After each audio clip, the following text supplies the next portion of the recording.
Dan hari ini saudara baca dalam page dia yang terbaru, bagaimana dia menyatakan perlembagaan ini peninggalan penjajah dalam isu kehakiman, isu syariah ini.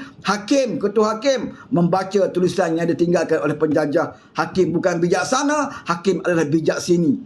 Kau tengok, dia dah mula main isu perlembagaan penjajah. Selama 33 bulan dia jadi kerajaan Melayu Islam. Apakah perlembagaan ketika itu perlembagaan Al-Quran dan Hadis?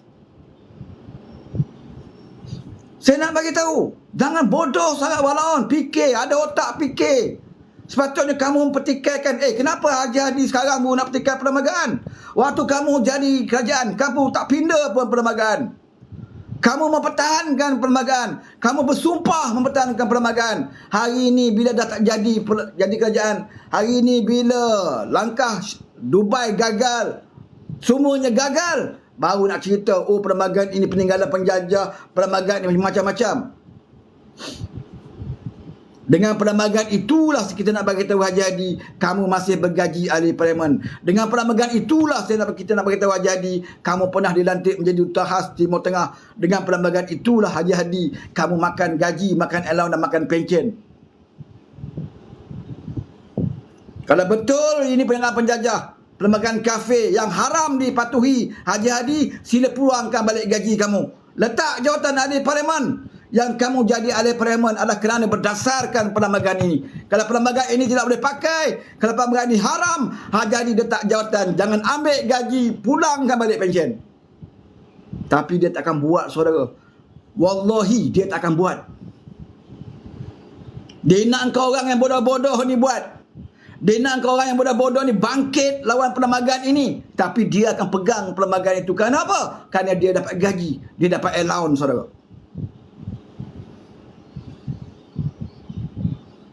Sebab itu kita kena lawan pembodohan ini.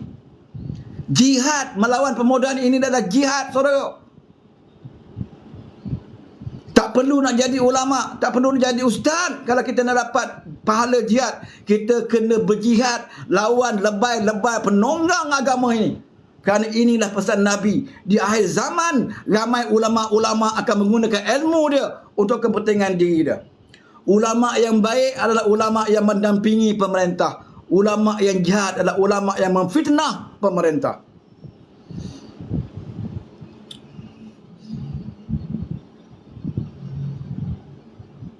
Kita bertuah kalau Tuhan bagi peluang dia jadi kerajaan, baru kita tahu siapa dia, baru kita tahu siapa parti PAS.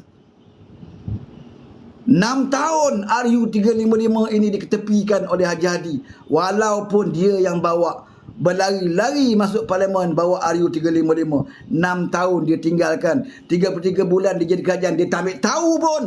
Alhamdulillah, saudara, di bawah pemerintahan pentadbiran Kerajaan Perpaduan PMX, Menteri Agama 2-3 hari lepas mengumumkan, insya-Allah tahun ini RU355 akan kerajaan madani bentangkan di parlimen.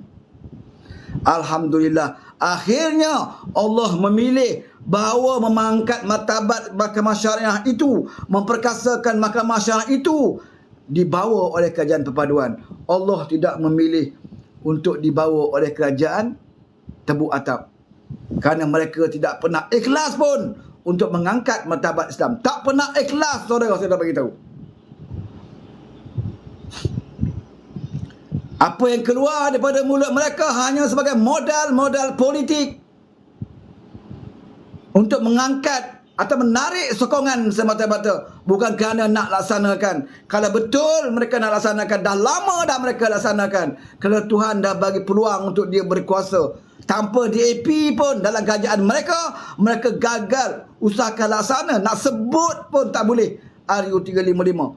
Alhamdulillah, Allah memilih kerajaan Malaysia Madani untuk melaksanakan perkara yang baik ini. Allah tidak memilih kerajaan Tebuk Atap untuk melaksanakan perkara yang baik terhadap Islam ini. Ini harus walaun sedar.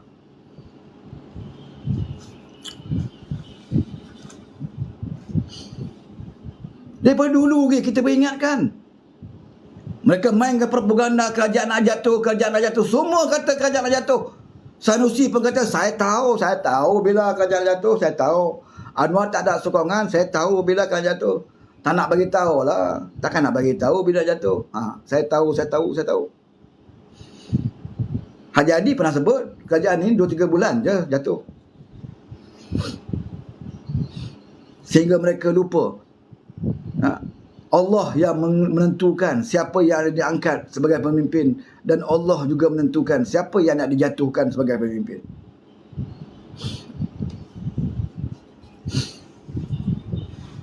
Ni berapa hari minggu depan persidangan parlimen. Sampai hari ni speaker mengatakan tidak ada usul undi tak percaya, tak ada. Kalau ikut peraturan nak menghantar usul itu 14 hari. Kalau betul mereka selama ni duk dendangkan dengan walaupun duk percaya selama ini dengan Papa Gomo, dengan Papa Ukari, dengan Raja Patera, percaya selama ini mengatakan, oh, seperti mana Papa Gomo kata, sebenarnya Anwar dah 2 minggu dah tak ada sokongan. Anwar tak ada sokongan 2 minggu dah. 2 minggu dah. Siapa beritahu? Tun beritahu. Anwar tak ada sokongan 2 minggu. Tunggu Jumaat ni umum. Dah tak ada sokongan dah. Anwar tak ada sokongan dah. Kalau betul Anwar tak ada sokongan, kita cabar banyak kali buat usul kat parlimen undi percaya. Kalau kamu kata SD ni dah tak boleh pakai apa sebagainya, buat usul dalam parlimen. Selama ni kita tengok dalam room mereka, live mereka ada berlagak peguam, membaca perlembagaan yang sebenarnya SD ni boleh, ini hak ahli parlimen nak sokong mana-mana, itu hak mereka, tidak boleh dihalang, tidak ada perjanjian dan sebagainya, boleh saja mana ahli parlimen menokong mana-mana. Okey, tunjukkan kalau boleh. Ni parlimen nak sidang ni, kenapa tidak ada usul? Sampai hari ni speaker bagi tahu tidak ada usul undi tak percaya pun. Maksudnya saudara, memang mereka tidak pernah bercadang pun nak menguji keabsahan. Mereka hanya nak menipu penyokong mereka dengan menyatakan bahawa Anwar sebenarnya tak ada sokongan. Anwar sebenarnya tak ada sokongan.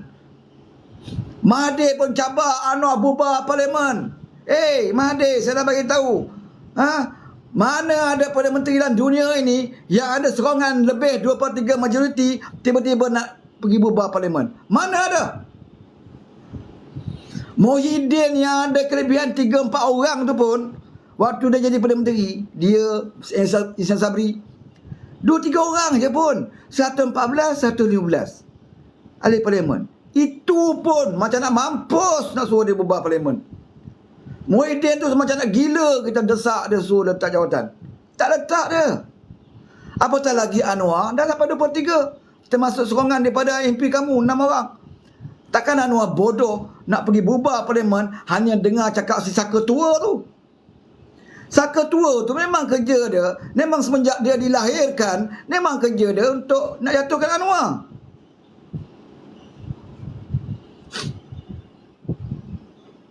Sebab itu kerap masuk dia dengan Haji Hadi ni, bertambah kerap masuk AJN semenjak Anwar jadi Perdana Menteri.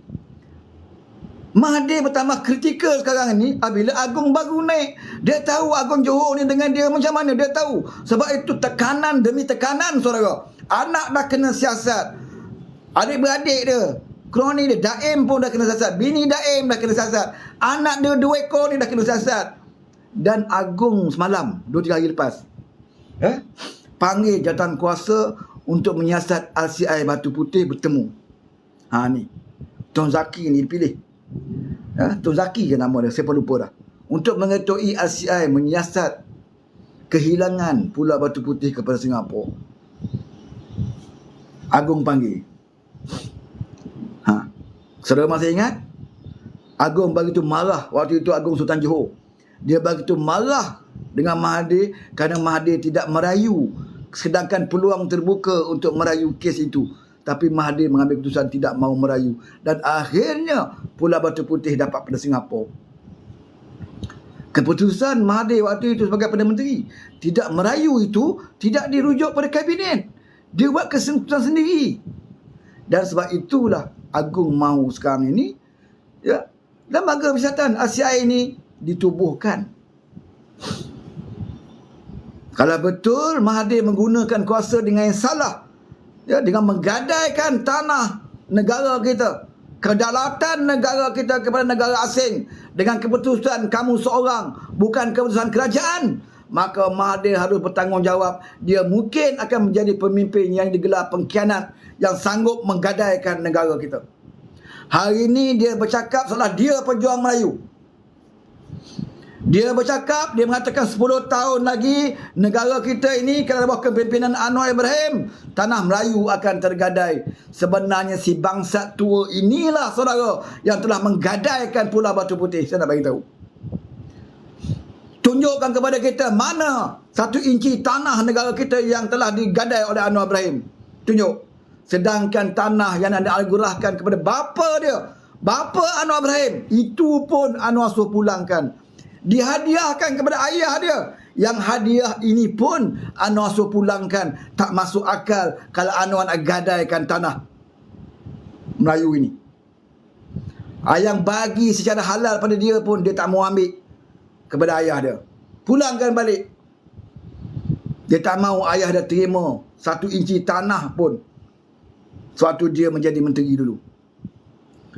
Apakah masuk akal Anwar nak menggadaikan tanah? Nak gadaikan kepada negara lain?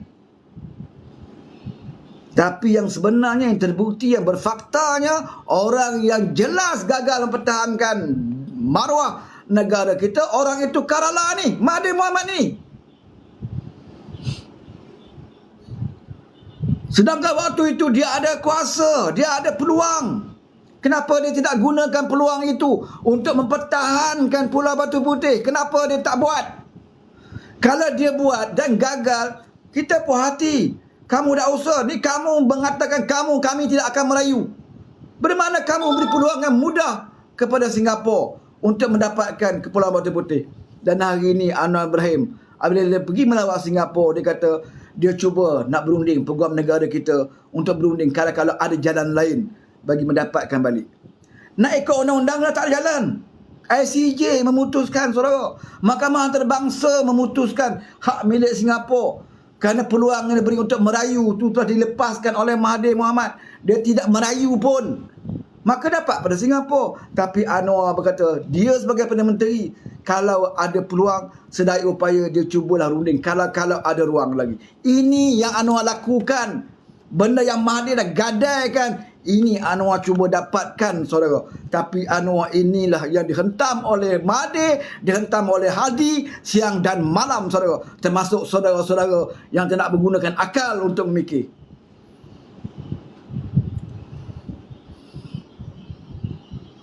Kita bukan nak kata dia semua perform. Dia manusia biasa, dia ada kelemahan, saudara. Tetapi apa salahnya kita terima kebenaran dan apa yang dia buat itu betul untuk negara kita? Apa masalah untuk kita terima?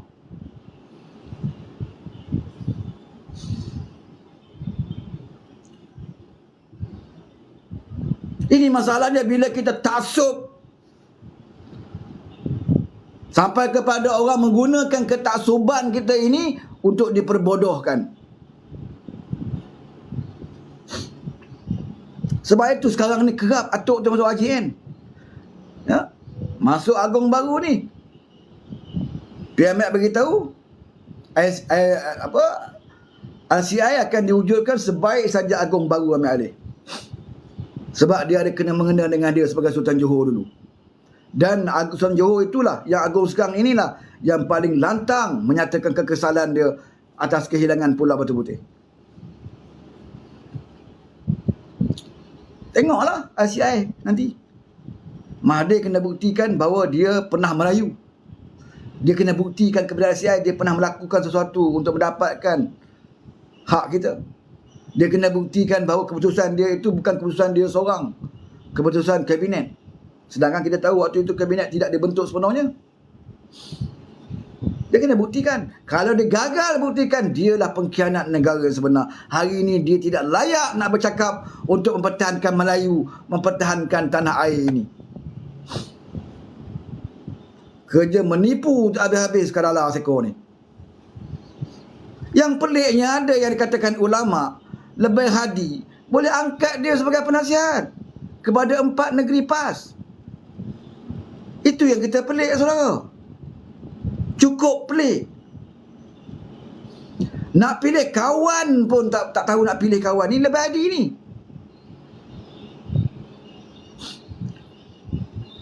Orang yang bergadaikan sebahagian tanah negara kita dijadikan kawan oleh Haji Hadi. Bukan sekadar kawan, penasihat. Orang yang pernah menggadaikan sebahagian tanah kita, orang yang pernah menghina sunnah Nabi, janggut Nabi, orang yang pernah menghina hukum hudud, orang yang pernah menghina mangsa memali, orang yang pernah menyesatkan, mengatakan parti sesat. Orang ini diangkat oleh Haji Hadi sebagai penasihat kepada 4 negeri mereka. Apa yang Mahathir nak nasihat?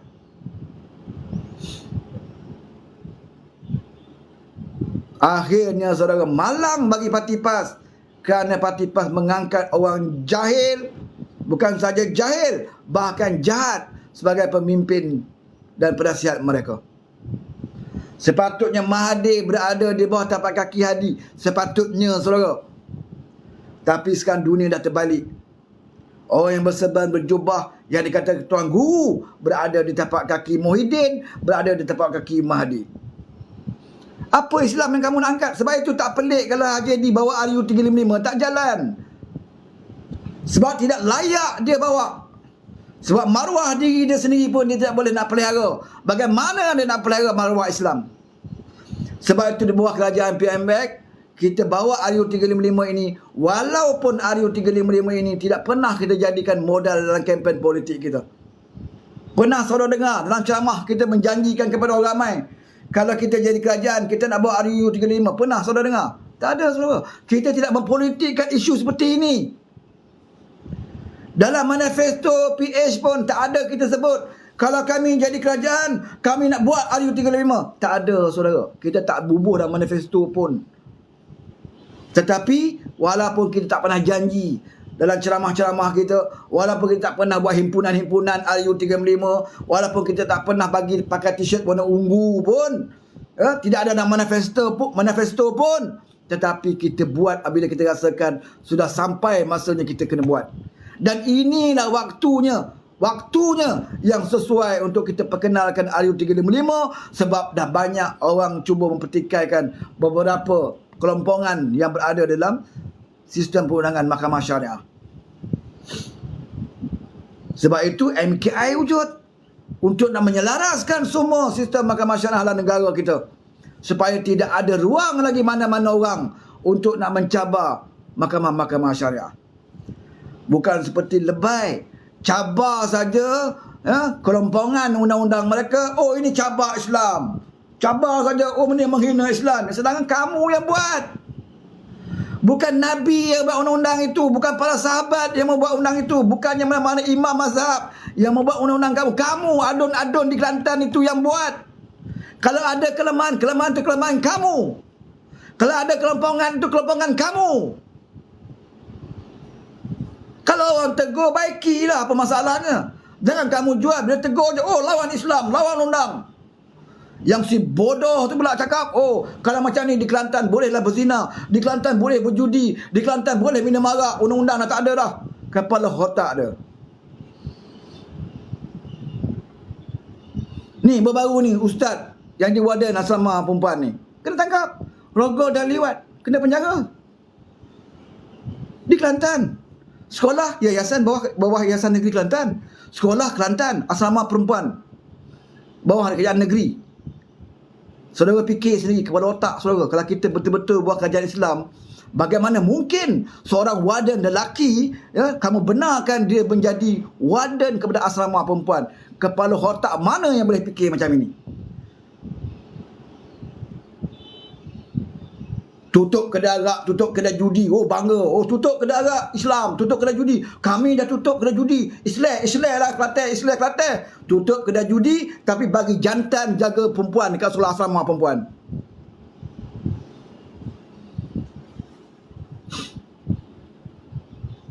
Tutup kedai judi, rata-rata ni kami dah Islam dah. Rupanya dalam sistem pendidikan pun cuai, lalai. Bagaimana seorang guru lelaki diletak sebagai warden rumah pun dalam asrama perempuan. Warden asrama perempuan, saudara. Seperti kita meletakkan musang di dalam reban ayam. Macam inilah yang dilakukan di Kelantan itu. Sebab itu berlaku kes rogol ni. Bukan seorang, dua orang. Bukan rogol saja, liwat. Di Kelantan. Sebab tu yang Kelantan malu. Sekolah ini di bawah kerajaan negeri. Sibuk nak tutup kedai judi. Last sekali di sekolah kena rogol. Last sekali di sekolah kena liwat. Sebelum ini pula guru tahfiz, ustaz budak tu liwat anak murid juga. Di Kelantan juga. Sebab tu saya katakan Islam bukan punya tertegak. Islam bukan hanya boleh tertegak dengan hanya kamu menutup kedai judi.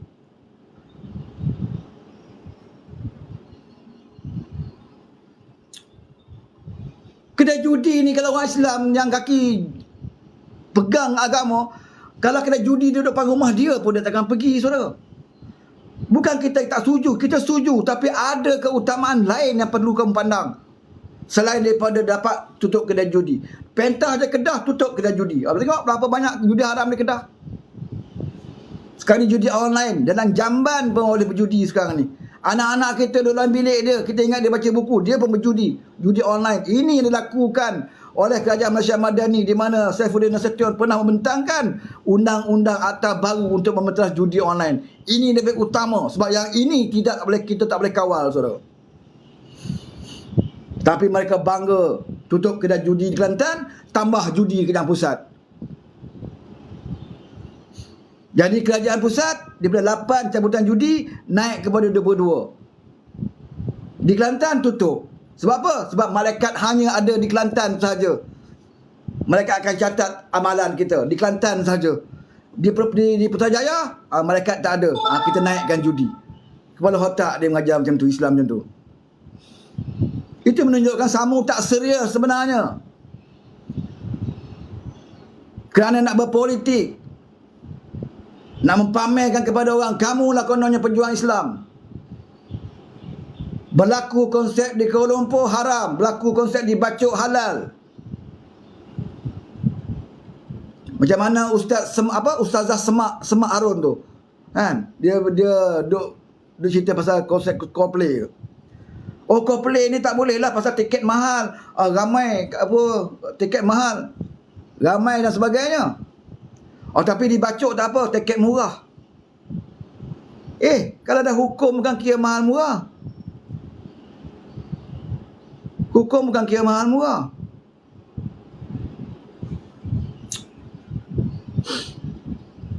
Boleh pula hukum halal haram berdasar pada tiket. Di Bacok tu, yang konsep di Bacok lagi teruk. Perempuan pakai seluar pendek, dedah dada macam ni, goyang-goyang. Di Coldplay tu lelaki pakai seluar panjang, pakai t-shirt. Dan mereka buat dalam stadium tertutup. Di Bacok tertutup ke?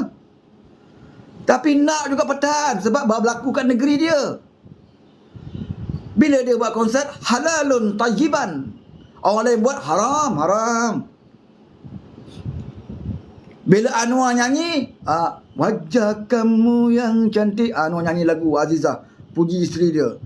Liberal Anwar Ibrahim ni. Tengok liberal menyanyi, liberal maksiat. Kalau Sanusi nyanyi gusan hari-hari, itu dakwah. Dakwah, saudara. 2 pagi 3 pagi, nyanyi dengan betina mana dah tahu. Senangnya dalam hati kalau jumpa untit, itu pun dakwah. Kalau Sanusi lah. Anwar tak boleh. Anwar tak boleh. Anwar liberal, tak boleh. Sanusi boleh. Mencarut pun boleh Sanusi tu. Kan? Mencarut syar'i dia panggil. Karaoke, karaoke syar'i. Sikit hari esok jangan pelik. Kalau dekat Kedah dia ada kelab malam. Tapi dia ubah nama. Kalau kelab malam tu nampak macam haram sikit kan. Al-Qalabul Malami Al-Sanusi. Nampak Arab sikit, barulah syariah. Qalabul Malami Al-Sanusi. Masa tu boleh lah, masa kelab malam. Tak salah. Pasal apa? Pasal Qalabul Malami. Ubah sikit istilah. Dia senang aja nak jadi parti Islam ni. Ada bunyi-bunyi Islam sikit, okey. Kan? Berkawan dengan DAP, haram. DAP kafir harbi. DAP kafir harbi. Tapi balik time dia nak berkawan, dia ubah berkawan tu kepada tahalluf siasi. Maka halal lah dengan DAP. Kan? Masa perkataan ayat dulu, tahalluf siasi. Maka jadi halal. Sebab ada istilah Arab dekat situ. Dia pandai lebay ni. Walaupun yang bodoh ni pun dengar punya Arab je, Islam lah tu. Kan? Arab je Islam lah tu. Sebab tu tak pelik ada ustaz pergi ceramah jual air mineral ni berapa ringgit jatuh botol. Kan? Jampi-jampi sikit, masuk air liur sikit, kan? Jual RM10 satu botol air jampi. Anak-anak SPM boleh lulus. Berebut beli. Air mineral berapa ringgit je beli kat 7E. Kan, dibuka macam ni, bismillahirrahmanirrahim, masuk dalam ni kan, berkat. Minum. Berebut beli saudara. Orang Melayu kan mudah macam tu. Anak ambil pesa, jumpa ustaz, senang je nak jual. Sebab tu parti lebay ni dia mudah dapat sokongan sebab ramai orang Melayu macam tu. Jampi je jual benda laku. Ada ustaz kereta rosak kereta rosak kena 5,000 repair, kena langgar belakang, masuk dalam media sosial minta sumbangan derma. Dia tak sebut kereta dia sebut apa? Kenderaan jihad saya, kenderaan jihad telah dilanggar dia belakang, kos 5,000. Jadi saya dah tak boleh nak berjihad lah pasal kenderaan kereta saya kena langgar belakang, minta sumbangan. Letak nombor akaun. Berebut walaupun orang bagi derma saudara. Sebab apa? Sebab kereta jihad. Jangan tanya ada rotek kata rotek. Kalau dia kata ada rotek tak ada insurans ke kereta ni, tak boleh claim insurans ke, kan? Insurans lambat saudara. Kalau claim insurans lambat satu, yang kedua naik dia punya apa, NCB apa orang panggil tu, dia akan naik kan. Buat apa macam tu, lebih baik pakai repair sendiri. Duit mana? Walaupun lah minta, letak nama kereta jihad. Walaupun dia dengar je jihad, berebutlah derma saudara, repair kereta ustaz tu 5,000.